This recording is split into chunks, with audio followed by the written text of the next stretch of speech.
kita berbincang-bincang dalam tema yang lagi hot, ya lagi hot saat ini ya, dan memang ditunggu-tunggu informasinya oleh seluruh masyarakat kita. Bukan hanya masyarakat yang terlibat, tapi juga masyarakat yang masuk dalam daftar tunggu, menunggu juga Pak. Iya, jadi sama-sama menunggu. Kayak judul lagu Om Erama. Nah, seperti itu ya. Ya, Haji 2023. Iya. Iya, dimana kita ketahui bahwa ibadah haji ini adalah merupakan bukan hanya sekedar sebuah ibadah ya Pak ya, tapi masyarakat kita memang kalau di dalam agama kan katanya bagi yang mampu Pak ya, bagi yang mampu. Tapi masyarakat kita sepertinya bukan hanya bagi yang mampu, tapi juga ada yang memang seperti terpanggil begitu ya Pak ya. Jadi tahun ke tahun kayaknya selalu meningkat ya Pak ya pendaftaran dari haji ini. Nah, bagaimana Pak untuk antusias masyarakat di Kabupaten Tanah Laut khususnya untuk kondisi tahun 2023 ya? Iya, tahun 2003 ini. Iya, terima kasih Ibu. Selamat pagi dan Assalamualaikum warahmatullahi wabarakatuh. Waalaikumsalam. Kepada para pendengar setia Tuntung Pandang FM. Jadi Ibu, untuk pertama, alhamdulillah setelah pasca pandemi tahun 2022 kemarin, haji sudah dilaksanakan walaupun terbatas hanya 48% dari total yang seharusnya diberangkatkan. Tahun ini untuk pertama kalinya kembali pelaksanaan ibadah haji dilaksanakan secara normal.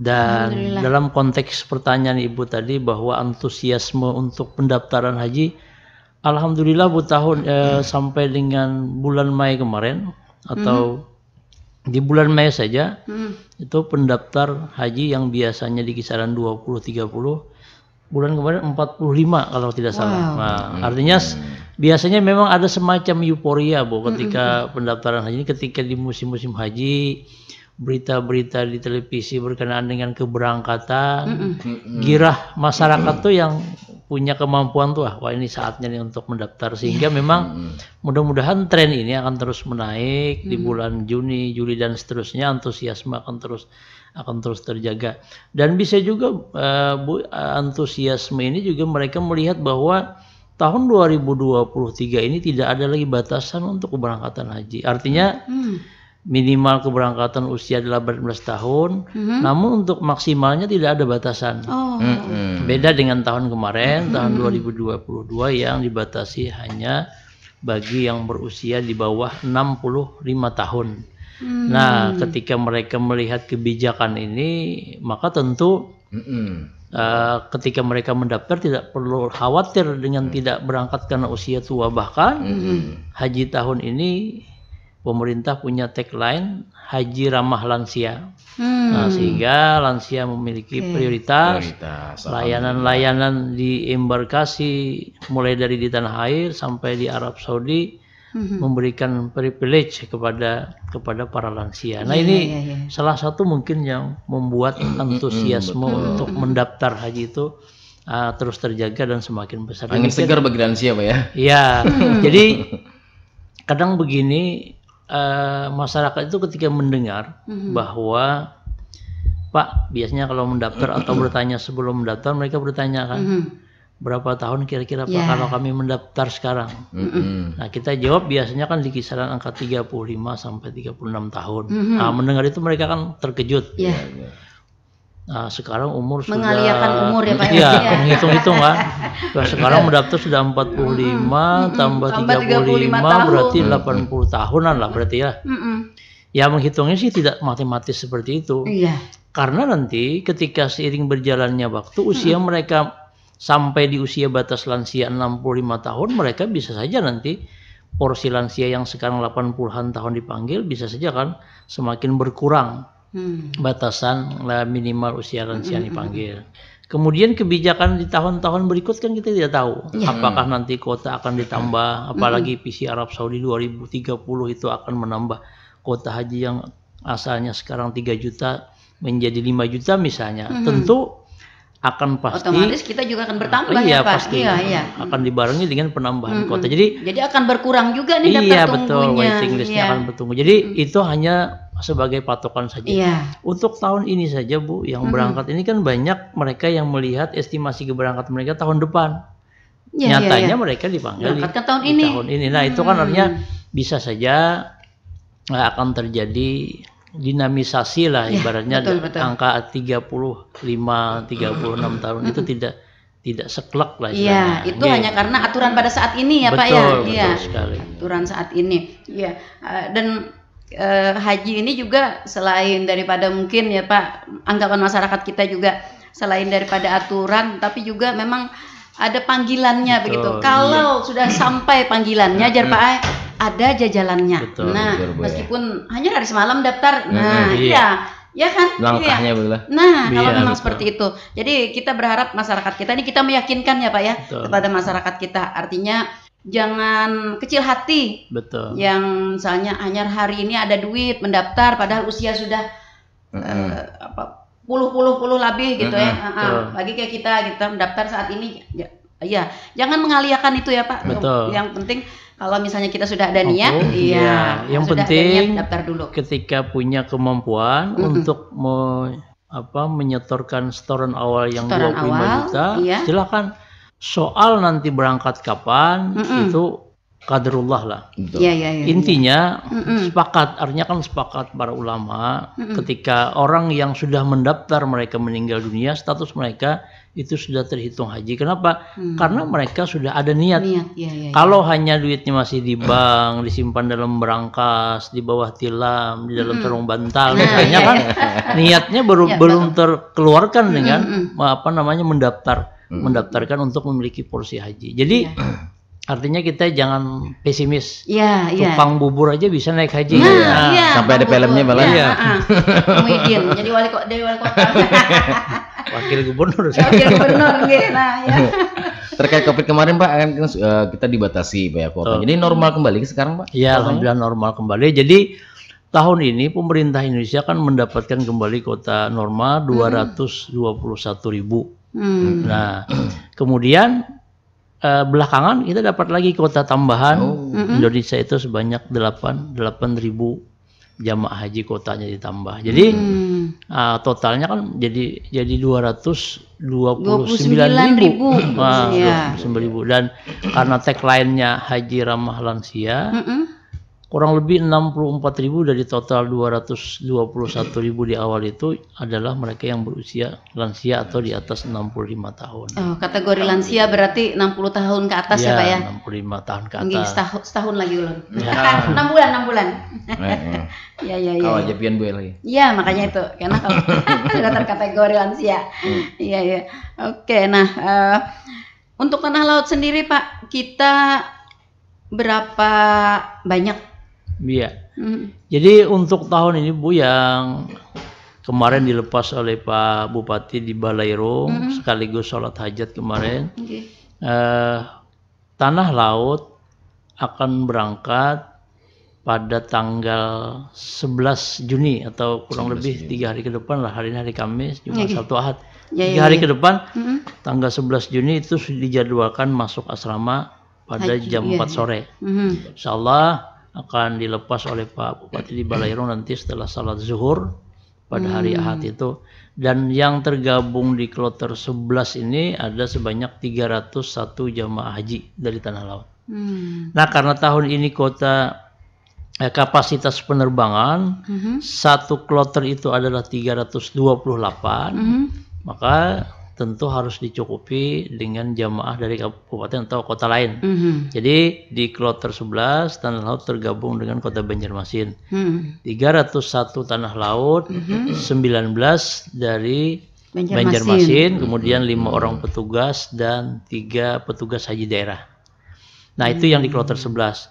Kemudian insya Allah di kloter 17 nanti tanggal 20 Juni masuk asrama, tanggal 21 akan diberangkatkan ke Arab Saudi. Kita masih ada insya Allah 11 orang ya. 11 orang jamaah haji tanah laut. mereka tidak sempat lagi tergabung di kloter awal ini karena mereka ini adalah jamaah cadangan dan jamaah yang dapat dari tambahan kuota 8.000. Jadi alhamdulillah Kalimantan Selatan dari 8.000 itu mendapat 113. Nah, dari 113 itu ada 8 dari tanah laut yang sudah mengkonfirmasi untuk lunasi ada 7. Insya Allah hari ini jam 9 mereka akan melakukan pelunasan. Nah, jadi insya Allah, jadi totalnya menjadi jamaah kita itu dari yang kloter 11 dan kloter 17 itu ada 309. 321 tambah 11 ya? Tambah 11. Oh, tambah 11. Ya, Oke. 312 totalnya. 312. Oke. Alhamdulillah. Ya. Itu 312 berarti terbagi dalam dua kloter. Di kloter 11 301, di kloter 17 ada 11 orang jamaah haji. Ya, di kloter 11 inilah nanti akan tergabung dengan seluruh kabupaten kota. Jadi biasanya disebut kloter sapu jagat itu biasanya. Karena semua tambahan belakang. Tambahan-tambahan itu. Iya. Ya, alhamdulillah kita berbahagia ya, sekarang pelaksanaan sudah normal. Ya, tidak dibatasi lagi. Kemudian juga dengan tagline ramah lansia. Nah, mudah-mudahan para masyarakat kita juga dapat lebih lebih memahami ini ya, sehingga adanya rasa-rasa pesimis, adanya rasa khawatir itu sudah hilang gitu. Nah, lalu ini titipan Pak, titipan pertanyaan saya bawa. Ini persoalan daftar tunggu Pak. Meskipun tadi sudah disampaikan oleh Bapak ya. Daftar tunggu karena memang ada aturan kita pada saat ini ya. Nah, aturan kita pada saat ini. Ini katanya daftar tunggu ini masyarakat kita tuh masih masih kayak belum ada kepastian gitu Pak, jangka waktunya ya. Ada yang bilang katanya kalau mendaftar tahun ini 15 tahun yang akan datang. Nah, terus ada juga anyer kemarin yang mendaftar jarnya 20 tahun pulang ya. Nah, padahal selisih sehari aja. Nah, ini kayak apa ini Pak? Iya. Jadi begini Bu, kuota haji itu ditetapkan kan berdasarkan 1/1000 penduduk muslim berdasarkan hasil keputusan Organisasi Konferensi Islam. Nah, jadi berdasarkan sensus statistik lah istilahnya untuk penduduk Indonesia pada saat penetapan itu adalah sebagaimana yang ditetapkan sekarang Indonesia itu adalah 221.000. Kemudian kota kita Kalimantan Selatan itu sebanyak 3.818. 3.818. Nah, sehingga setiap keberangkatan maka akan mengacu pada nomor urut porsi sesuai dengan urut kacang bahasa kitanya. Artinya kan first come first serve, siapa yang datang pertama itulah yang akan dilayani. Nah, kenapa misalnya pertama dulu kenapa jadi berbeda? Kalau ada yang bertanya atau misalnya mempertanyakan kenapa di Kalimantan Selatan 35, 36 tahun, tapi kok katanya ada yang di daerah lain, misalnya yang berangkat tahun ini kan rata-rata mereka mendaftar di Desember 2010 dan di Januari Februari 2011. Nah, tapi ada juga yang mereka dari daerah lain kok kenapa? Maksudnya di provinsi lain yang mendaftar 2012 berangkat tahun ini. Nah, perbedaan itu terjadi memang karena perbedaan jumlah kuota yang diberikan dan jumlah waiting list yang menunggu. Jadi semakin banyak antriannya, maka tentu masa tunggunya pun akan semakin lama. Kita dengan penduduk yang hanya Kalimantan Selatan 3 atau 4 juta dengan pendaftar yang sangat antusias tentu akan membuat masa tunggu itu akan lama. Nah, berkenaan dengan perbedaan, memang betul Bu. Orang yang mendaftar beda 1 hari itu akan bisa berbeda keberangkatannya mungkin dalam hitungan tahun aja atau bulan saja. Tapi kemungkinannya sih sangat kecil kalau misalnya 1 hari itu sampai yang 1 tahun ini, yang 1 tahun depan. Itu kemungkinan sih kecil kalau masih dalam 1 hari. Tapi bisa jadi seperti ini kejadiannya. Kenapa jadi berbeda? Di hari yang sama mendaftar pagi yang satu siang. Ya. Nah, dalam tenggat waktu itu karena porsi kita ini adalah porsi kotanya kota provinsi, jadi kita dengan 13 kabupaten kota itu di hari yang sama itu kalau ada pendaftar di jam yang sama, tenggang waktu antara si A dengan si B ini kan di kabupaten kota lain ada pendaftaran. Diisi. Nah, akan diisi. Sehingga bisa saja nomor urutnya ini Ya. akan sangat jauh berbeda. Nah, seperti itu. Beda dengan kalau yang mereka mendapatkan kuotanya itu kota atau porsi kabupaten. Jadi hitungannya ya sama kabupaten. Tapi karena kita kuotanya atau porsinya yang dibagi itu berdasarkan kota provinsi, sehingga ketika keberangkatan misalnya di 2024, maka akan diurut dari yang terakhir berangkat di 2023, tarik ke bawah urutannya sampai dengan 3.818 orang, itulah nanti akan berangkat. Baru disisir dari 3.818 Banjarmasin berapa, Kabupaten Banjar berapa, Tanah Laut berapa, nanti akan ketemu, sehingga tidak bisa dipastikan jumlah jamaah di satu kabupaten itu jumlahnya akan tetap pasti akan fluktuatif sesuai dengan pendaftaran jam pada waktu itu. Oke, baik, kita ke suara pendengar, Pak. Suara pendengar, selamat pagi. Assalamualaikum, Bu. Waalaikumsalam warahmatullahi wabarakatuh. Nak tulak juga kan nih? Ya, amin. Amin. Ya Allah. Iya, nggih, amin ya Allah. Ya, silakan. Assalamualaikum, Pak, yang dari Departemen Agama, Pak. Waalaikumsalam warahmatullahi. Alhamdulillah. Pak, ulun ini anak takun Pak daripada ganjalan kan. Jadi kan ulun ini raja dengan haji plus ya, 300 juta lebih. Nah itu somat aja jarang. Nah itu kayak apa sih sistemnya sebenarnya tuh? Pisahnya tuh pisah kerajaan atau kayak apa? Nah kita kan kada tahu nih Pak, orang awam. Nah terus tingkat transparansi Pak, kalau misalnya nih biasa lah kan yang di masyarakat ini kadang-kadang ada pemandiran yang itu Bang hanya daftar tulak. Nah adakah Pak semacam link gitu, nah misalnya link dari Departemen Agama, Kementerian Agama misalnya link ulun misalnya daftar tahun 2010, bisa kada melihat nih ulun tahun berapa nih berangkat misalnya nih Pak, ada kada link khusus yang bisa dilihat dari publik itu, dari sekarang kan zaman canggih lewat rumah aja bisa kita melihat, adakah Pak linknya itu gitu. Masih lupa, mohon maaf. Assalamualaikum. Waalaikumsalam warahmatullahi wabarakatuh. Terima kasih Pak Haryanto di Batu Ampar. Ya.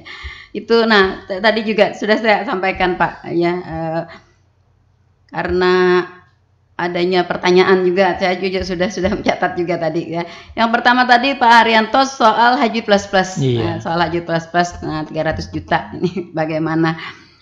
Kemudian soal transparansi yang urutan tadi Pak, nah itu ada kali khusus juga yang mungkin dapat dilihat secara langsung oleh masyarakat dan dapat diyakini bahwa itu tidak berubah gitu, tidak bisa dirubah oleh orang lain selain mungkin dari pusat atau dari mana gitu. Iya. Oke, silakan Pak, langsung dijawab. Terima kasih Pak Haryanto di Batu Ampar, luar biasa Pak Haryanto, terima kasih pertanyaannya. Jadi pertanyaan beliau tentang haji plus plus, ternyata tidak hanya salon aja Bu plus plus. Nah, iya betul. Atau panti pijat plus plus. Iya, tahu juga sekali. Jadi sesuai dengan regulasi kita Bu, jadi di Undang-Undang Nomor 8 Tahun 2019 tentang penyelenggaraan haji dan umrah, bahwa yang namanya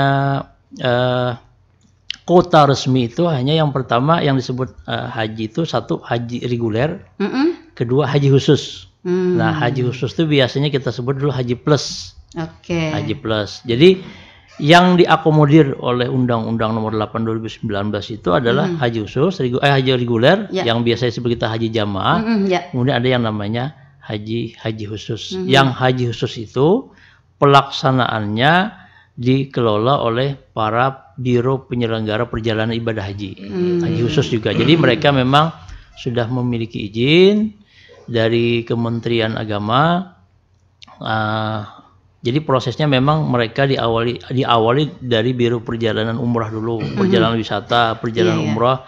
Dalam perjalanannya sudah mereka punya pengalaman, bisa mengajukan untuk PPIHK misalnya, penyelenggara ibadah haji khusus. Nah sekarang memang di 2 tahun terakhir itu karena masa tunggu kita yang lama, karena Kalsel ini adalah kalau tidak salah terlama kedua setelah Makassar atau Ujung Pandang. Kalau Ujung Pandang Sulawesi Selatan itu kan masa tunggunya 45 tahun. Nah jadi masyarakat kan mencari peluang, kira-kira ada lah yang kira-kira bisa lebih cepat. Nah, sehingga sempat tren kan kemarin yang disebut dengan Haji Purada. Nah, Haji Purada. Jadi sebenarnya Haji Purada atau Haji Plus itu memang di pemerintah kita kan tidak mengakomodir, dalam artian di undang-undang tidak ada aturan itu. Cuma memang pihak pemerintah Arab Saudi biasanya setiap tahun mereka menyediakan visa Purada. Visa Purada atau visa undangan tamu ya Pak? Tamu kerajaan mungkin ya? Ya, jadi realnya Purada itu sebenarnya realnya pada awalnya memang adalah semacam undangan dari pihak kerajaan yang diberikan kepada keluarga-keluarga kerajaan yang ingin mengundang siapa yang mereka undang untuk berhaji, sehingga idealnya adalah yang diundang itu tanpa perlu bayar, bahkan mereka mendapatkan fasilitas privilege yang luar biasa dari pihak kerajaan, namanya undangan. Bahkan buliknya disangui kan. Artinya haji sudah, kembali pun juga jadi ada tambahannya lah. Nah, itu kan juga sering terjadi.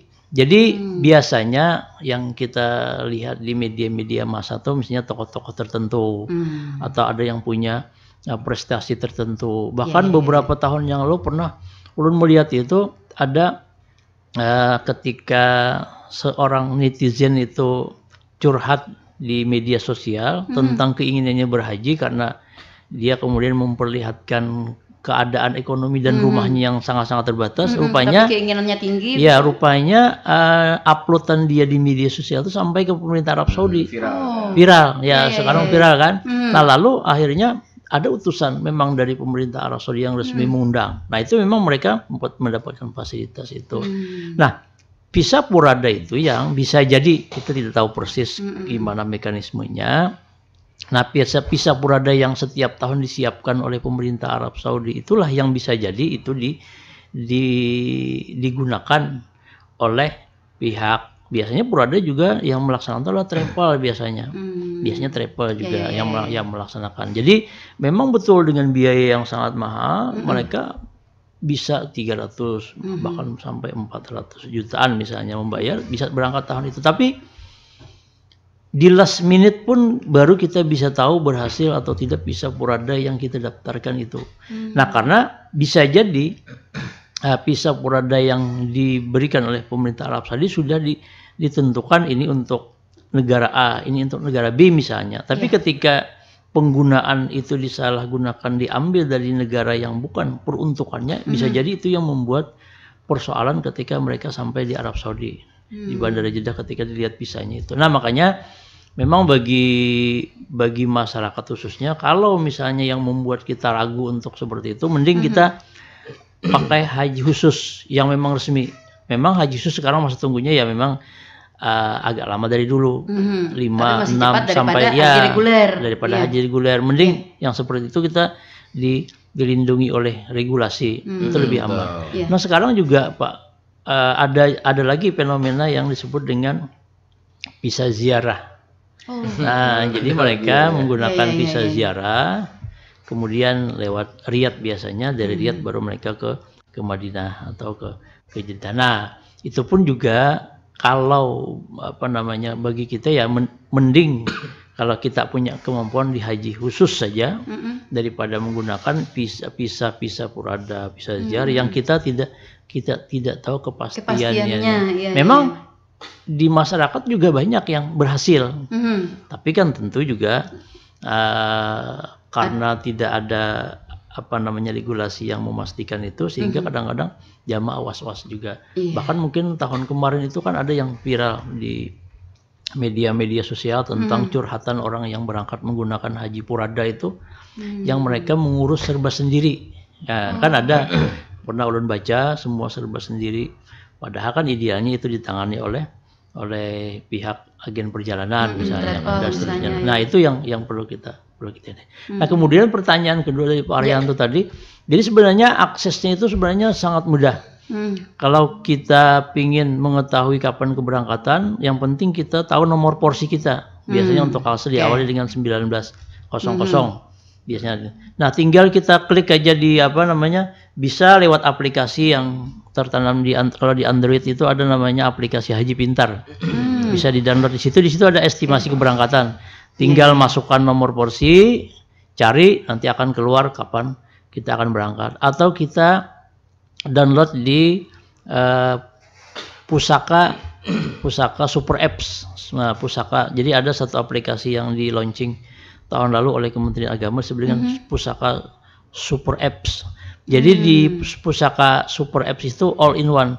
Semua aplikasi apapun yang diinginkan berkenaan dengan di Kementerian Agama itu ada di situ all in one. Termasuk di situ juga tentang estimasi keberangkatan jamaah haji. Atau kalau susah melalui itu bisa saja lewat Google aja. Lewat Google nanti cari aja estimasi keberangkatan. Biasanya diarahkan ke website Kementerian Agama Pusat.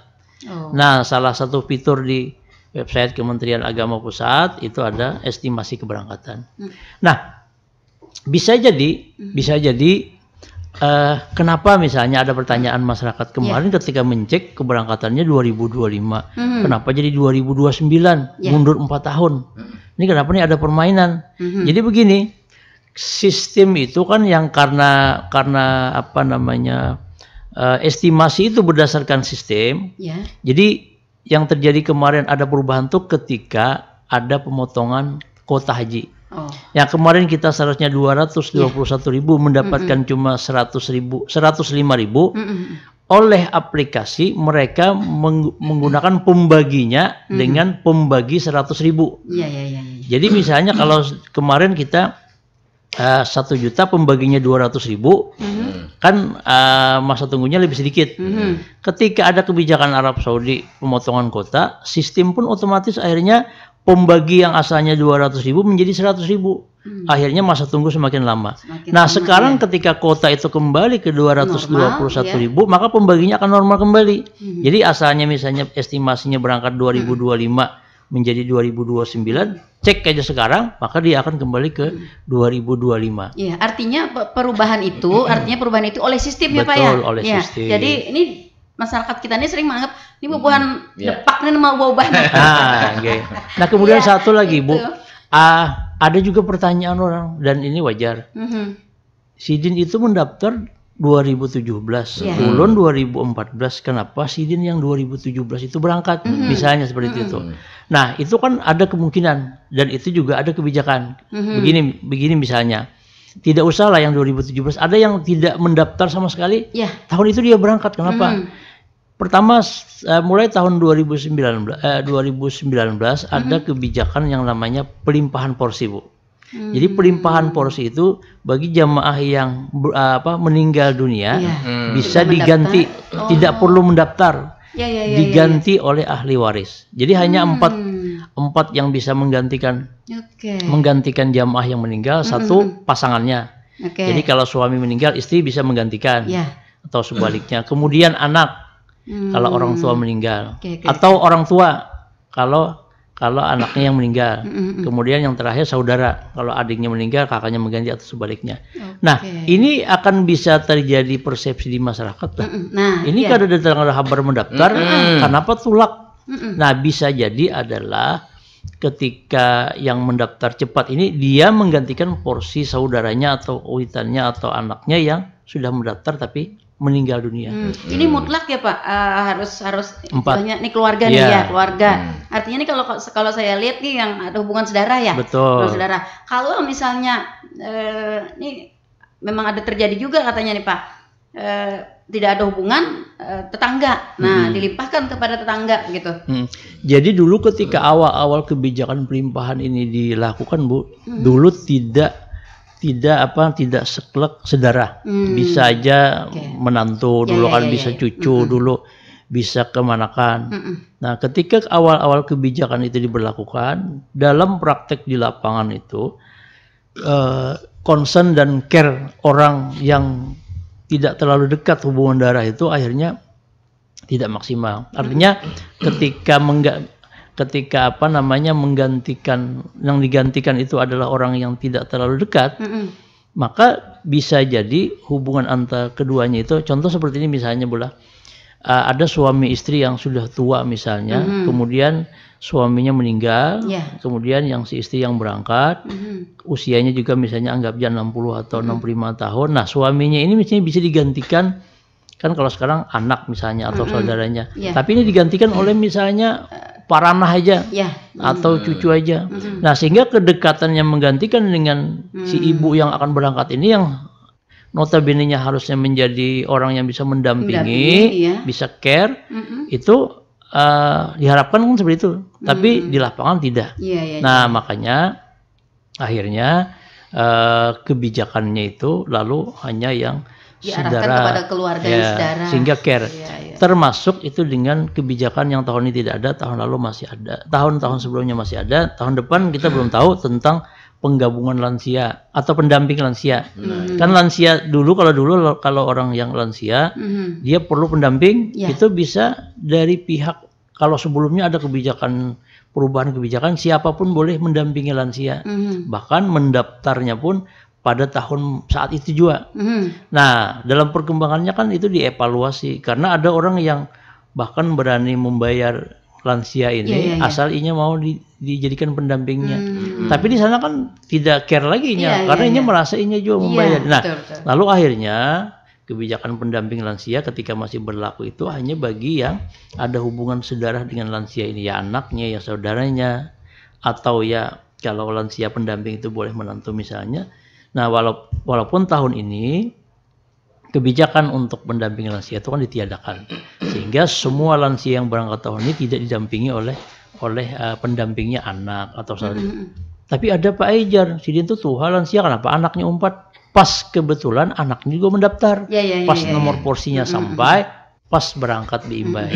Nah, terkadang ini mispersepsi aja. Nah, itu dia, ketika mereka insya Allah pertanyaan-pertanyaan itu mereka lontarkan langsung kepada petugas atau kepada kami di Kementerian Agama, akan bisa kami jelaskan. Jadi itu bahasa kitanya ketika pemanggilan di warung kopi misalnya kan, lalu si Anu tuh orang Anu aja tahun tadi berangkat makanya ini. Nah, mungkin kadang-kadang ya sumbernya itu tadi yang kada pas.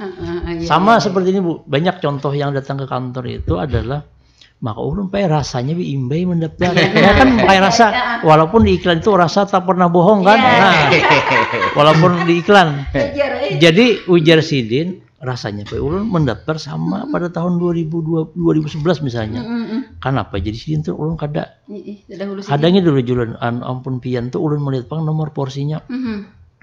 Nah kada bawa, nah mau kada bawa ulun kada kaoman kan. Beberapa hari kemudian datang, ternyata rasanya itu boy, Teh Imbai itu nang sidin datang tuh bukan mengurus mendaftar, Teh Imbai datang aja. Nang sidin tadi sudah lawas mendaftar. Cuma sama-sama datang ke seksi haji kan. Teh Imbai perasa nang sidin tadi sama-sama mendaftar, padahal mungkin ada yang lain diurus.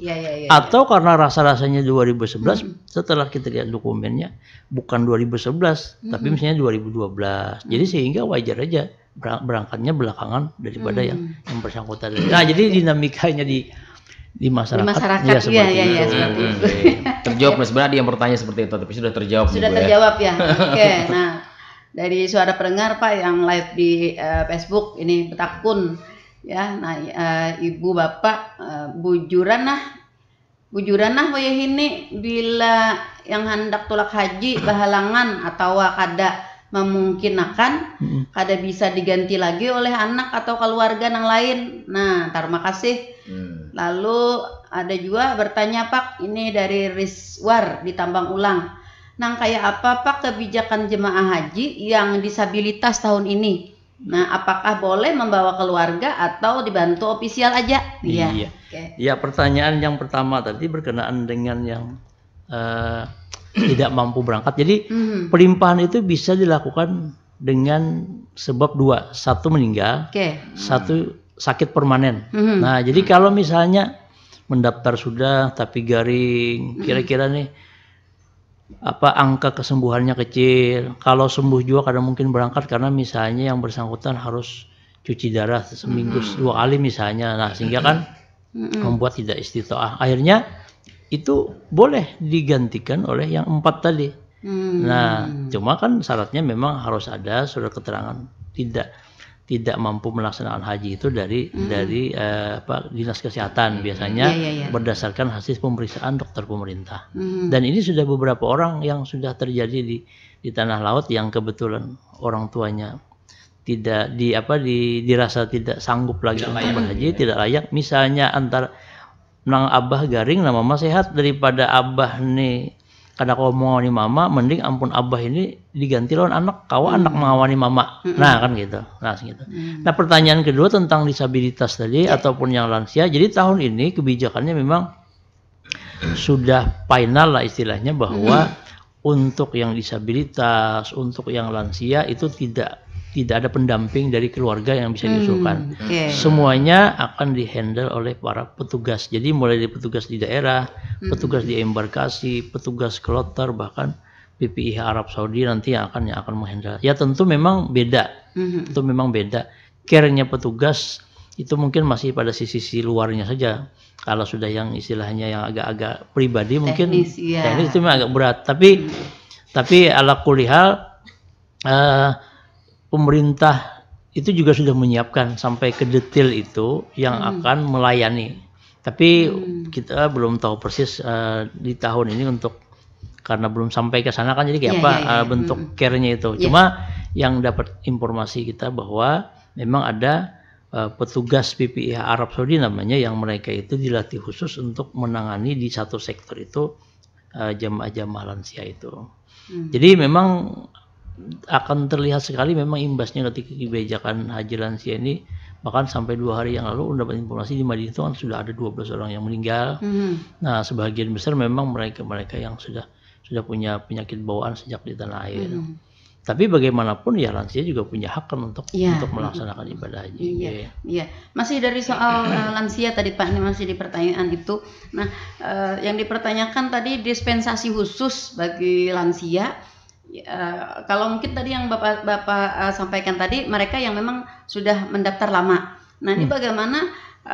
Karena kemampuan orang kan kita tidak tahu ya Pak ya, tiba-tiba aja gitu kan mampu begitu ya. Nah lalu mendaftar, tapi usianya sudah lansia. Apakah dia juga diberikan dispensasi untuk bisa langsung berangkat atau mungkin daftar tunggu yang tidak lama begitu?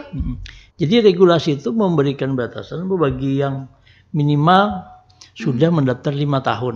Ada batasan juga. Jadi tahun ini lansia yang berangkat itu rata-rata terdaftarnya di tahun 2017. Sedangkan seandainya dia 2017 itu mendaftar menunggu sesuai dengan urutan, ya mungkin berangkatnya di tahun 2040-an.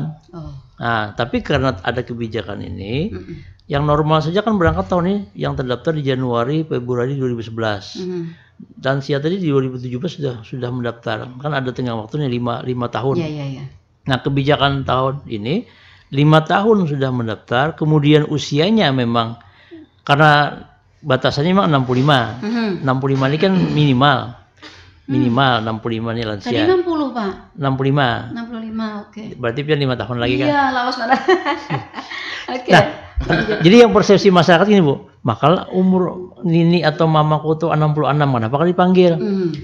Yang mendaftar di usia di atas 66 itu kan masih banyak. Jadi yang tertua kan sampai Yang tertua kan sampai dengan 100. Ya kita ambil tanah laut. Tanah laut itu yang tertua kan 90 berapa? 93 dari Kintab ya. Dari Kintab 93. Jadi kita dapat lansia itu orang 21 mulai dari 93 sampai usianya 81. Nah, artinya 81 angka lansia yang paling anum. Lansia tapi anum. Untuk ukuran yang tulak. Nah, jadi kalau walaupun mendaftarnya 2016, 2015, umur di atas umurnya 65. Di atas 65, tapi mendaftarnya lebih lawas dari sidin. Tapi umurnya tetuhan 80. Nah, jadi nanti tahun depan kalau kebijakan sama tentang prioritas lansia maka akan diruntut lagi. 81 ini habiskah sudah? Habis akan. Ternyata 81 misalnya anggap aja dapat kuota misalnya 5% nih dari jumlah total kuota, habis sudah 81. Turun pulang dicari yang 80 tahun. 80 tahun masih ada peluangnya, cari pulang yang 79. Nah begitu seterusnya. Jadi artinya tidak serta-merta ketika sudah 5 tahun mendaftar, umur 65, bahkan 65 mendaftar, 5 tahun kemudian jadi 70, lalu berangkat. tidak seperti itu. Artinya dilihat secara sistem. Jadi sekarang Ibu, untung dan enaknya kita di kabupaten ini, kita menerima data itu dari Siskohat pusat yang mereka sudah secara secara sistematis mengurutakan anunya ini.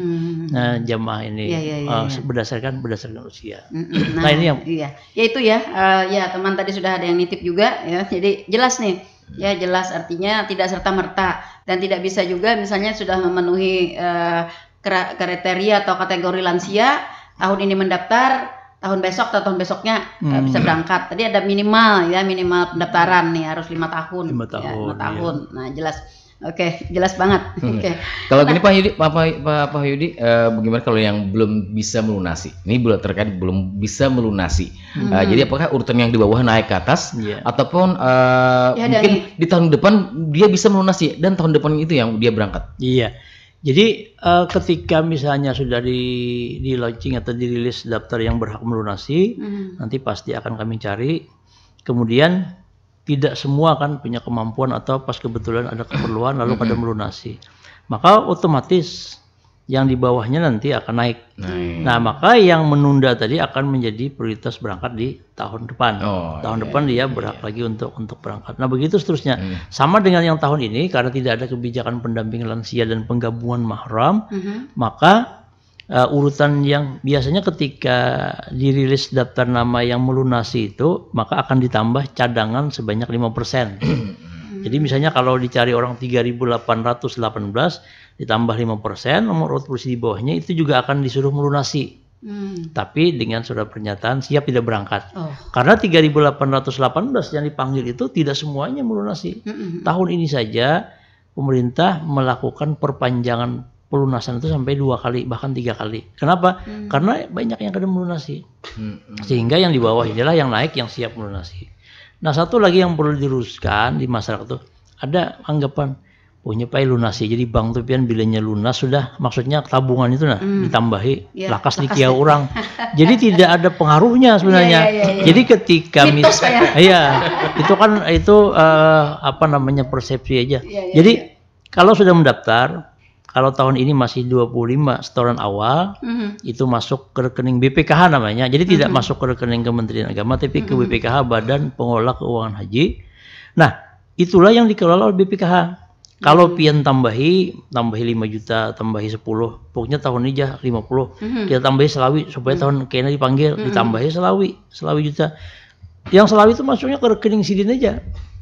Dan itu kada punya efek apapun untuk menambah cepat naik, tapi untuk menyimpan duit supaya kada banyak lagi bila dipanggil menambah. Nah, itu mungkin supaya kada takajut kan. Nah, itu mungkin tapi kalau misalnya persepsi masyarakat tuh biar lunasi bahwa akan mempengaruhi berdampak nih. Berdampak jadi kada ada pengaruhnya itu untuk anunya. Ini perlu dipahami juga ya oleh masyarakat kita.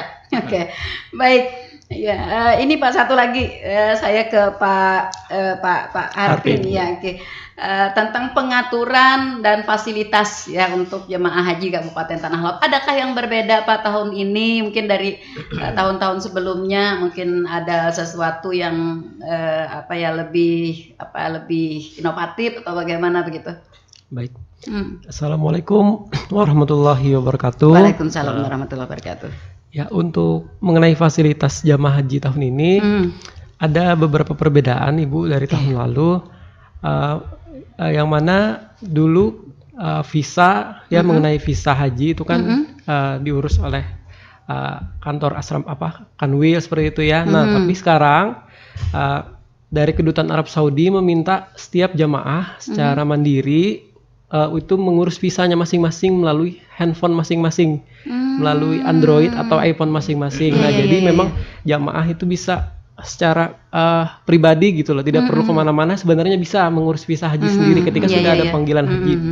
Nah, hanya menginstal nama aplikasinya itu Saudi Visa Bio. Nah, tapi memang di satu sisi itu juga menantang bagi kami. Kenapa? Karena jamaah balik lagi tadi usianya banyak yang usia lanjut sehingga tidak banyak memahami sehingga mau tidak mau mereka pasti ke kantor juga dan juga kita layani di sana. mereka juga bawa handphone, juga bawa anaknya untuk membantu, tapi banyak juga yang handphonenya tidak bisa karena tingkat performa handphone berbeda-beda. Iya. Bahkan takut juga nih Pak Arvin kalau salah picik. Iya, betul. Salah picik kena timbul tak Arab Saudi dahulu. Iya, betul. Nah, itu.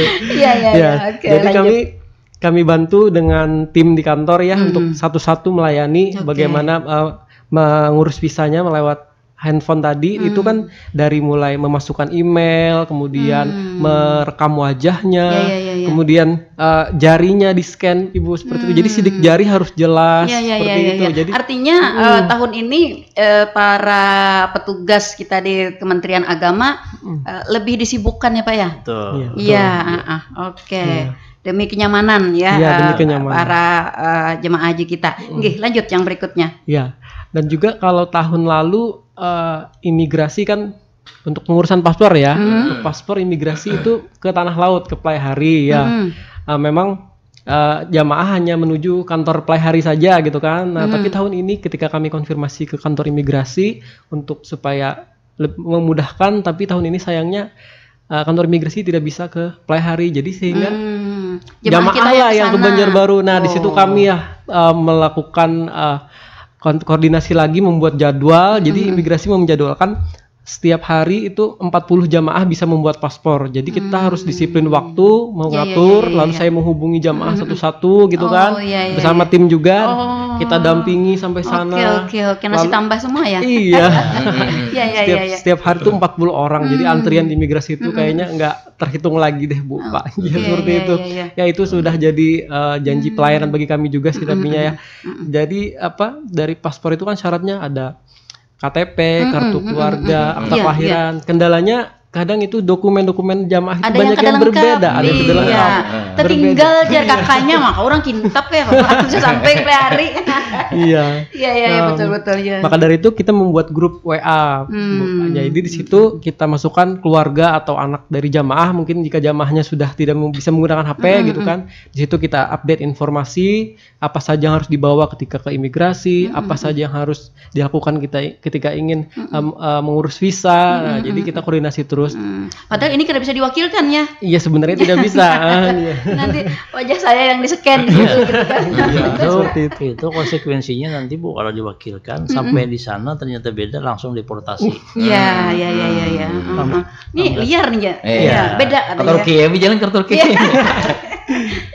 Dalam rangka meningkatkan kualitas pelayanan kesehatan Pak, apalagi sekarang kan prioritasnya untuk lansia Pak ya. Bagaimana untuk tanah laut tenaga pendamping dan tenaga kesehatan untuk tanah laut bagaimana nih? Jadi untuk alhamdulillahnya tahun ini Bu, petugas kita, petugas kloter kan ada 5, jadi satu ketua kloter kebetulan dari Banjarmasin, satu pembimbing ibadah, dan alhamdulillah tahun ini giliran ulun terpanggil sebagai petugas. Jadi sebagai pembimbing ibadah tahun ini. Kemudian ada 3 orang petugas kesehatan, satu Dr. Wida Hidayati yang bertugas di Puskesmas Kurau, artinya orang kita nih.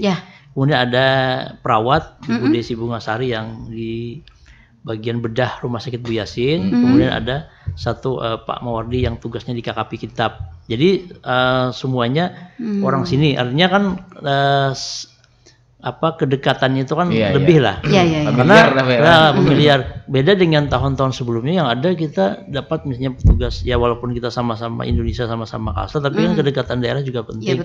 Kemudian ada petugas daerah kita yang Pak Abdul Latif orang Ranggang yang bertugas di Dinas Kesehatan juga menjadi petugas daerah kesehatan. Nah, sehingga ini sangat-sangat membantu dan konsen sekali kan dengan jamaah kita, karena kita kan mayoritas di situ 301, ya kemudian Banjarmasin hanya 19 orang. Jadi akan menjadi, ujar Ibu tadi meminjam istilahnya nasi tambah lah buat buat para petugas kesehatan. Ada lansianya, ada ristinya, bahkan kita berapa yang kategori lansia 76 orang, hampir 23%, hampir 23% dari 312 yang berangkat itu mereka adalah orang-orang lansia. Nah, sebagai tambahan mungkin informasi juga buat masyarakat tanah laut dan juga keluarga jamaah bahwa tahun ini yang tergabung di Kloter 11 kita di Mekah nanti akan menempati wilayah Shisah namanya. Sisah. Jadi Sisah itu memang kalau dari segi jarak agak jauh dengan Masjidil Haram, kurang lebih 4 sampai 5 km. Beda dengan yang tahun 2022 yang mereka menempati 2 tempat di kilometeran Jarwal, ya, di Jarwal kemarin tuh. Artinya ketika di Jarwal mereka bisa ke Masjidil Haram dengan jalan kaki. Kalau di Sisah ini mau tidak mau mereka menggunakan fasilitas angkutan bis. Nah, cuma alhamdulillahnya pemerintah Indonesia akan menyiapkan bis sholawat namanya. Bis sholawat itu beroperasi 24 jam Bu dan gratis. Jadi dia akan terus ngetem di depan, di halte-halte yang ditunjuk. Biasanya haltenya di depan hotel yang akan menunggu jamaah masuk mau ke haram. Jadi dia beroperasi 24 jam kecuali ketika masuk waktu sholat dia akan berhenti sebentar. Nah, jadi kalau misalnya kita mau sholat zuhur jam-jam 10 sudah berangkat, nanti bis ini berangkat, bis yang di belakangnya maju 5 menit kemudian jalan, begitu seterusnya. Jadi bagi jamaah haji untuk ke Masjidil Haram mudah, artinya gratis, ada fasilitasnya. Tapi memang karena kita di Sisah ini terminal pemberhentian bisnya namanya di terminal Ship Amir. Nah, jarak dari Ship Amir ke Masjidil Haram itu ya kurang lebih 300 meter lah kalau berjalan kaki. Nah, artinya berjalan turun di bis, di terminal berjalan pulang. Nah, biasanya masuk ke daerah Pesayan sana. Nah, mereka apa namanya difasilitasi bis itu, walaupun agak-agak jauh. Tapi sebenarnya Pak, kalau bagi jemaah haji, kalau ulun rasa 5 km nih bukan jarak yang jauh begitu. Bahkan dulu waktu kita sama-sama pernah ketemu begitu, mereka memang difasilitasi naik bus Pak. Ndah jar kami kan anak naik bis, kami anak jalan aja, nyaman sambil beli lihat sambil bertukar. Nah Pak, jadi jarak tempuh sekitar 2 sampai 3 km tuh katanya Pak tidak terasa, apalagi kan waktu kita musim haji itu kan rame di sana. Nah, seperti itu. Artinya ini tidak menjadi kendala lah bagi jemaah haji kita. Catatan asal yang sehat dan kuat ya kan. Tapi bagi lansia mau tidak mau ya harus. Tapi ada juga ternyata setelah melihat orang banyak sehat Pak. Jadi betul Bu. Jadi ulun sering sampaikan kepada jamaah, kita jangan merasa bahwa wah jasa apa namanya kuitan dulu ini sakit-sakitan, uyuh kayak apa juga di sana. Kita berhusnuzan aja. Betul. Kita yakin aja bahwa ke sana itu kita bukan mau kita tapi diundang oleh Allah Subhanahu wa taala. Artinya bukan hanya pekerjaan manusia ya Pak ini terlibat, tapi Allah Jadi karena yang mengundang Allah Ta'ala, maka yang mengurus di sana pasti Allah Ta'ala juga dengan wasilah para manusia kan. Nah, kalau keyakinan itu ada, insya Allah mudah aja. Tapi kalau dari tanah air sudah pusing, mau memikirkan ya sampai sana pusing dan mau juga kan. Nah, jadi ulun sampaikan kepada jamaah juga dan keluarga, kalau memang sudah bulat dan kita yakini ini adalah panggilan, karena status jamaah haji itu adalah duyufullah, tamu Allah. Jadi kalau tamu Allah tuh kita aja datang kepada orang tuh pasti saraba disiapakan. Nah, artinya kan amun asa jangan lawas amun kepada orang itu 3 hari kadang amun itu 3 bulan di surang bulik. Ini sawat dia orang uyah sudah disinggulikan. Harus dibulikan, harus pahaman, kenyamanan lah. Jadi di samping kita jadi tamu tamu juga punya etika kan. Cuma kita yakin aja bahwa kalau diundang pasti sudah disiapkan fasilitasnya yang tidak kita sadari. Nah, itu aja. Kalau sudah seperti itu insya Allah anteng aja. Ya, karena apapun yang terjadi itu pasti ada atas kehendak. Pasti itu. Kalau sudah seperti itu insyaallah aman. Iya, betul sekali. Oke, saya masih ke fasilitas tadi Pak. Yang berbeda dari Tanah Laut tahun ini selain daripada tadi pengurusan visa, pengurusan paspor, mungkin yang secara teknis di lapangan. Secara teknis di lapangan ya Bu ya. Baik.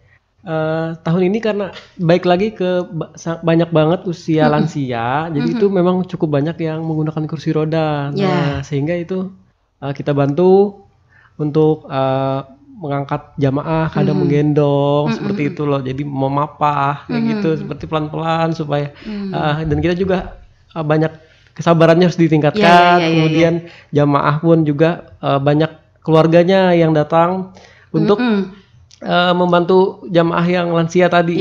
Tantangannya tuh lebih ke banyak lansia itu sih, dan sehingga kita harus menyesuaikan lagi loh ini kebutuhan lansia nih apa aja kayak gitu kursi roda. Jadi kita mendata siapa saja lansia yang membutuhkan kursi roda ataupun tongkat seperti itu. Oke, keberangkatan nanti pada tanggal 11 Juni ya. Nah, teknis keberangkatan nih seperti apa nanti Pak? Baik. keberangkatan itu 11 Juni hari Minggu. Itu nanti akan terbagi menjadi 2 tempat. Oh, 2 tempat. Ya, 2 tempat ya. Untuk jamaah Bumi Makmur Bati-Bati Tambang Ulang yang daerah kesananya itu ya, itu kumpulnya di Kecamatan Bati-Bati. Nah, seperti itu. Jadi nanti naik bisnya dari situ. Nah, kemudian kalau yang dari Pelaihari, Bajuin, Kintap, Jorong dan sekitarnya itu kumpulnya di Pelaihari. Jadi nanti naik bisnya dari sini. Jadi Pelaiharinya nanti di mana, Pak? Di Almanar kayak kemarin atau di mana? Di Balairung. Balairung. Oh, di Balairung. Ya, di Balairung. Nanti seperti itu. Nanti kita akan atur nanti setiap bis nanti kita akan ada perwakilan petugas untuk mengkoordinasikan nih jamaah mana saja yang masuk bis 1, masuk bis 2, masuk bis 3 seperti itu. Kita dampingi sampai masuk asrama, sampai masuk kamar asrama haji. Itu yang dikhawatirkan juga, jangan sampai karena jarpaya di bis antara bapak lawan ibu ini terpisah. Terpisah. Kalau terpisah sih Dini. Ada kawa, tangan naruh ke sini. Ada kawa guring sini terpisah. Nah, itu makanya dipertanyakan, Pak. Dipertanyakan. Nah, bisnya tentu pasti sudah difasilitasi bolehkah jarpaya membawa mobil seorang? Nah, itu ada juga yang bertakun tadi. Oh, jadi begini Bu, untuk keberangkatan karena sudah protap dari embarkasi ditentukan bahwa nanti untuk keberangkatan alhamdulillahnya, dan ini kami juga kesempatan mengucapkan apresiasi dan penghargaan yang sebesar-besarnya kepada pemerintah Kabupaten Laut yang concern. Jadi alhamdulillah Bu, setiap tahun kita difasilitasi oleh pemerintah daerah untuk keberangkatan dan pemulangan, termasuk pengambilan koper dan sebagainya. Jadi untuk keberangkatan kita akan khusus semuanya naik dengan yang difasilitasi oleh pemerintah daerah, naik bis. Kecuali yang memang lansia, yang sakit, mereka nanti juga akan disiapkan tidak dalam bis misalnya, tapi mobil tertentu yang juga sudah disiapkan oleh pemerintah daerah. Nah, jadi bukan diantar oleh keluarga, tidak, boleh. Jadi keluarga mengantar hanya sampai Balairung, atau sampai Kecamatan Bati-Bati yang di daerah di atas tadi. Selebihnya nanti serahkan kepada panitia daerah untuk pengantaran itu, karena sampai di embarkasi pun juga tidak bisa masuk ke dalam kan pemerintah. Meskipun mengiringi ke sana. Karena akan dibatasi nanti di sana untuk para pengunjung ada sterilisasi di istilahnya di karantina lah. Jadi itu sudah menjadi tanggung jawab embarkasi. Embarkasi nanti akan bertanggung jawab penuh tentang keselamatan dan kesehatan mereka, makanya tidak diberikan kesempatan kepada keluarga. Makanya bahasa ulun itu juga habisakan tangis tuh di rumah aja atau di Balairung habisakan. Jadi kada usah apalagi biasanya ya bagusnya euforia orang haji kan beda biasanya. Nah itu dia Pak. Satu di antara sedikit amal yang tidak bisa disembunyikan itu adalah berhaji. Kada ada pasti di kampung tuh tahuan, betul. Jadi kadang-kadang ada juga karena gembiranya tuh menyewakan pickup. Nah, iya betul. Nah, tuh sudah kebayar supirnya, lawan sewanya, lawan minyaknya, siapa anak tulak, naikkan aja situ. Nah, dulu kan kayak itu. Nah, ini silahkan tapi sampai ke Balairung aja. Mau hendak juga mulai Batakan misalnya kan, atau mulai Takisong menyewa nih.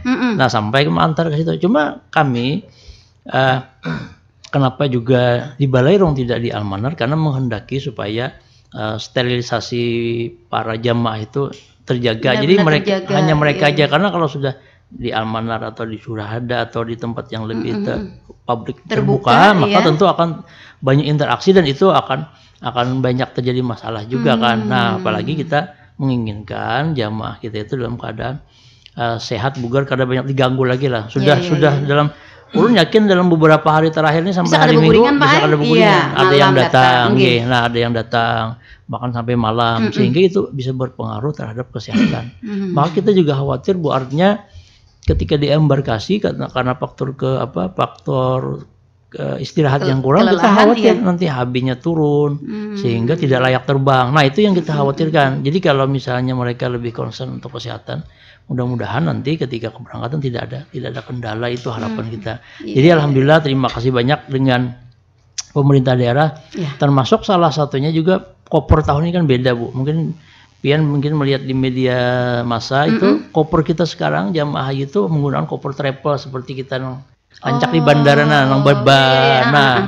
Sekarang bentuknya besar tetap, tapi pakai roda dan pakai plastik yang travel bag lah istilahnya, travel bag. Luar biasa. Nah, jadi itu lebih memudahkan. Tapi bahasa Inggrisnya itu roha. karena ganal. Nah, betul. sehingga perlu angkutan banyak mengambilnya. Itu semua alhamdulillah difasilitasi oleh pemerintah daerah kita. Nah, jadi sampai nanti kedatangan jamaah haji pun ketika mereka kan jatah makan, ketika mereka datang itu jatah makan kan tidak ada lagi nih di embarkasi itu. Nah, jadi kalau mereka disiapkan oleh pemerintah daerah. Karena kan biasanya kalau sudah 40 hari lebih itu kada terasai masakan soto Banjar atau nasi sop. Nah, itu iwak kering sapat. Iwak kering sapat disiapkan nanti insyaallah oleh pemerintah. Jadi ini luar biasa. Alhamdulillah.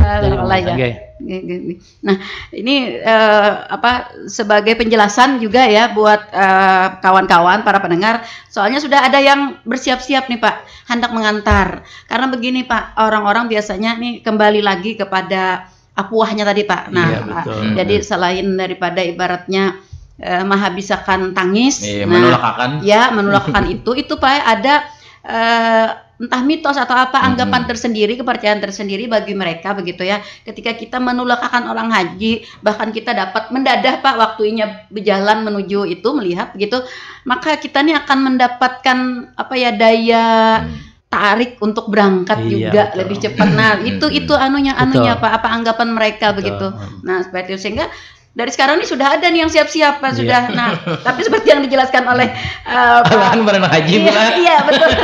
Jadi memang ada Bu. Jadi ada memang yang mereka ingin memuaskan atau melepaskan keinginan itu, mereka tetap berangkat mengiringi di belakang, di luar. Cuma kami harapkan nanti sesuai arahan dari pihak Polres dan Pol PP juga jangan masuk di rombongan itu. Kalau misalnya tulak juga jangan masuk dalam rombongan yang dikawal oleh Polrider dan Patwal. Artinya di belakang. Tapi itu pun juga karena masuk ke asrama di luar aja juga. Jadi ada jamaah itu yang esok harinya kan berangkat nih, jamaahnya esoknya datang. Jadi mereka menunggu di pinggir pagar itu mana pesawatnya kan bilenya itu sudah cukup lihat itu pesawatnya lalu di dadah. Nah itu kalau itu sih gak ada masalah. Kalau misalnya Bapak di luar konteks itu, karena insya Allah kita nanti tanggal 12 itu akan berangkat, pesawatnya itu take off-nya pukul 17:40, jadi hampir maghrib, hendak jam 6 lah, setengah 6:10 di hari Senin. Artinya nih bagi yang sudah siap-siap ini berangkatnya jangan tanggal 11 ya Pak. Mengiringinya jangan tanggal 11, berarti tanggal 12 iya, kalau hendak mendadahnya kan. Kalau hendak mendadah di motor, di bis, di Balairung cukup. Kalau hendak mendadah di pesawat, amun mendadah tanggal 12 itu berangkatnya songsong, berarti itu orang ke Surabaya tuh. Lain pesawat haji tuh. Karena jadwalnya kan berangkatnya jam setengah 6:10. Betul, harus diketahui juga ini. Apalagi kalau dia datang helikopter, nah itu lain, jelas lain itu dah. Itu bisa lain. BMKG nyembur. BPBD.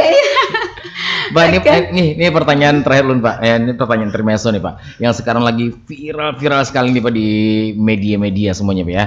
Bahkan jemaah Indonesia ini menjadi pembicaraan di pemerintahan Arab Saudi. Katanya sampai itu Kementerian Agama menjadi melarang untuk bersuah foto. Apakah bagaimana kondisinya? Kondisinya bagaimana nih Pak?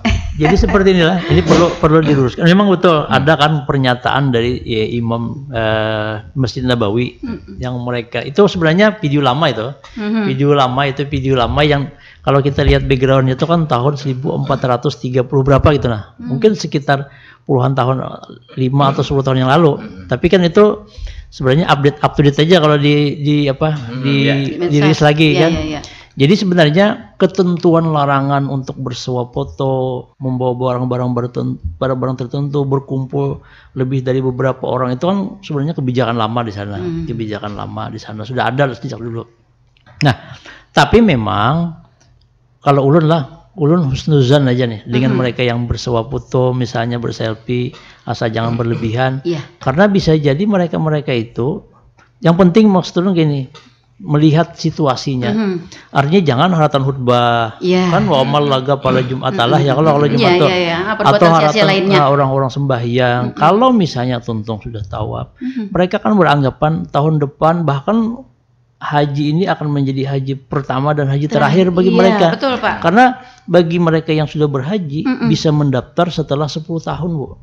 Jadi kalau misalnya ada serindu nih lawan hanya datang nih asal anak berhaji pulang mendaftar aku mau isok ya. Ada ya kalau Pak. Iya. Nah, regulasi kita kan membatasi bahwa kalau sudah berhaji 10 tahun setelah kedatangan baru boleh mendaftar. Iya, mendaftar tapi diterima pendaftarannya lah Pak? Tidak? Diterima pendaftarannya 10 tahun. 10 tahun. Mendaftarnya malah. Mendaftarnya belum berangkatnya toh. Jadi tambah dong tadi 30 sekian tadi. Sehingga bisa jadi haji bagi mereka itu adalah the first and the last, pertama dan terakhir. Nah, sehingga mereka hendak mengabadikan momen berumrah belum tentu kawatulak. Nah, sehingga kadang-kadang mereka mengambil momentum itu untuk mengabadikan. Nah, ini adalah 2 hari yang ini lawan kain adalah haji. Tapi selama maksud turun jangan berlebihan. Kalau yang dijelaskan oleh imam masjid di Madinah itu memang berlebihan tuh. Waktu sembahyang. Dan ulun pernah tahun 2016 itu menyaksikan langsung di depan Ka'bah itu ketika ada jamaah dari negara lain yang masih menggunakan handphone pada sudah qomat. Nah, itu kan juga berlebihan, sudah siap hendak takbiratul ihram masih aja. Itu langsung diambil oleh petugas yang dari Masjidil Haram itu yang mereka berpakaian jubah yang seperti jamaah kebanyakan. Setelah diambil dibawanya jauh kemana kita mencari lagi kan. Nah, jadi sering juga orang sampaikan kepada jamaah kalau hendak itu jangan lawas. Kalau pang misalnya hai guys nah ini kan ngeplok ngeplok karena kan CCTV di sana kan beberapa meter ada sehingga mudah terpantau. Nah, juga kami sampaikan juga mungkin pesan kepada para jamaah kita supaya pertama memang ketika mereka bepergian jangan sendiri, minimal ada kawannya. Kemudian juga harus melihat tradisi kebiasaan orang sana, jangan sampai menurut kita biasa jangan-jangan tidak biasa karena banyak kasus terjadi yang kepada jamaah haji atau jamaah umrah mereka melakukan hal yang sebenarnya biasa tapi bagi orang sana tidak biasa kan juga jadi masalah akhirnya. Nah, itu alhamdulillahnya sudah kita sampaikan di manasik kan mereka punya waktu kemarin 10 kali pertemuan manasik sebelum keberangkatan ini. Iya. Luar biasa. Ulun rasa terharu ya memang Pak. Haji ini kenapa artinya menjadi sesuatu yang luar biasa. Ditambah lagi dengan aturan yang begitu ketat ya Pak ya, karena memang haji ini kalau menurut ulun adalah sebuah perjuangan yang luar biasa ya, perjuangan yang luar biasa. Nah, sehingga memang sampai di sana nih rugi banget bila kada mengabadikan begitu loh ya. Niatkanlah untuk mengabadikan. Jadi kalau memang beda-beda tipis ada yang dilihat-lihat Pak.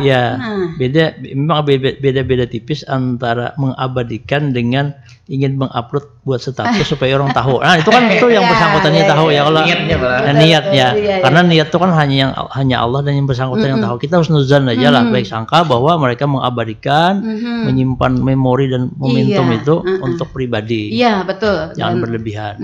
Betul. Apalagi kalau melihat aturan pada saat ini, tadi kan yang boleh jadi tadi pertama dan yang terakhir.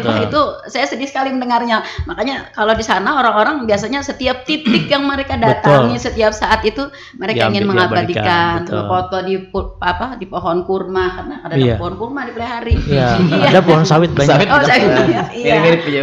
Dan lain-lain. Nah, itu cuman tadi ada etikanya Pak ya. Mudah-mudahan ini para jemaah kita juga sudah memahami ya sehingga mereka juga tidak ketinggalan dengan momen-momen berharga di sana tapi juga tetap mentaati aturan-aturan dan etika ya dari negara sana begitu. Baik, sepertinya tidak terasa ya. Perjumpaan kita ternyata di waktu lewat. Iya, karena memang saya sampaikan tadi ini lagi isu yang lagi hot ya, berita yang lagi hot, makanya banyak sekali yang perlu kita bicarakan. Dan mudah-mudahan apa yang kita perbincangkan di pagi hari ini dapat lebih membuka wawasan dan juga menepis berbagai anggapan miring tadi ya Pak tentang penyelenggaraan jemaah haji dan dapat meminimalisir berbagai problematika di seputaran mungkin jemaah kalau haji. Diizinkan tambahan sedikit silakan Pak closingnya. Layanan tadi berkenaan dengan layanan. Jadi Insya Allah tahun ini juga layanan jamaah haji Indonesia itu baik di Mekah, di Madinah, di Arafah, Musdalifah dan Mina untuk makan mereka terimanya full. Jadi kadang lagi sudah membawa beras, membawa kompor. Nah itu membawa magic itu kada perlu lagi karena selama di Mekah itu makannya 3 kali, selama di Madinah 3 kali. Memang paginya makan makanan apa breakfast biasa, tidak makanan berat. Tapi makan siang, makan malam mereka akan terima dengan menu-menu yang masakan khas Indonesia. Oh begitu Pak. Di situ ada buah, di situ ada ikan, ada sayur, bahkan ada mandai Pak. Nah kalau mandai mungkin bawa sorang. Iya, kalau bawa sorang juga. Kalau sandai mungkin ada. Nah, apakah jadi pesawat ini bawa asam nih? Jadi kalau bisa sih bawa yang kira-kira tahan lama, yang kayak Iwa kari masak asam, atau apa abon atau apa ini haruan atau apa? Rabuk harun. Itu bisa-bisa aja kan. Cuma kalau enggak kau aja kan petugas tuh diketok-ketok aja kamarnya. Pak ini labihan misalnya kan. Insya Allah petugas siap aja menerima makan ya. Jadi insya Allah menunya itu ikan, telur, daging, itu akan selalu di dalam 1 minggu itu akan selalu diputar menunya. Nah, kami juga berpesan kepada jamaah, insya Allah kalau dari sekarang makanan di sana nyaman, insya Allah nyaman. Tapi kalau dari rumah, dari di tanah air sudah, tamakan juga kak, aku makan masakan Arab nih. Unta aja lah, membayangkan untanya pakai kalkun. Kemudian berasnya panjang-panjang, tamakan kah? Insya Allah kada tamakan. Karena dari rumah sudah terpikir gitu. Tapi kalau kita husnuzan, berbaik sangka, makanan di sana nyaman, insya Allah nyaman. Jadi sesuai dengan hadis qudsi itu kan ya, ana inda zanni abdi bi, aku jatuh terserah pemikiran hamba. Jadi bila hamba nyaman, aku nyaman akan. Bila kada, aku kada akan. Nah jadi insya Allah amun kita anggap nyaman, akan nyaman.